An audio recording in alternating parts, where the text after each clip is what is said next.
uNgubane wabelethwa nge-22 zikaSewula ngo-1941 eNchanga Mission kwaZulu Natal. Wafunda ibanga le-10 ngo-1960 eMarian Hill esikoleni sesonto eCatholic. Wathola idigri yozokwelapha ngo-1971 e-University of Natal Medical School eThekwini. Wayokujoyina iNkatha Freedom Party ngo-1976. Ngo-1978 wakhethwa njengomjameli wesingi senseleni esibethamthethweni sakwaZulu Natal. Kwahulumende uthoma ukusebenza ngo-1991 nakaza kukhethelwa isikhundla sikasomkhandlu wezempilo kwaZulu Natal. Ngo-1994 waba ngungqongqoshe wezobukhwari namasiko. Waba nangusihlalo ebhodini yakwa-Eskom ukusukela ngoNobayeni wango-2014 kodwa wathokoza umsebenzi ngo-2017. Wasebenza nebhodini yakwa-SABC kunye neLand Bank.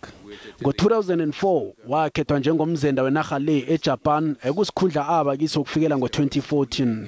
Our family mourns this great loss as Dr. Ngubane played a pivotal role in the transformation of the private healthcare landscape in northern KZN in his advisory capacity, and we will personally miss his guidance and teaching. Ungqongqoshe wezobudlelwano bamazwe ngamazwe uDorh Ulele uthumela umlayezo wokuchiriya. Minister Pandor said Dr. Ngubane played a pivotal role in the construction of South Africa's science and technology firm foundation, from which South Africa continues to reap benefits, as he was the first Minister of Arts, Culture, Science and Technology in 1994.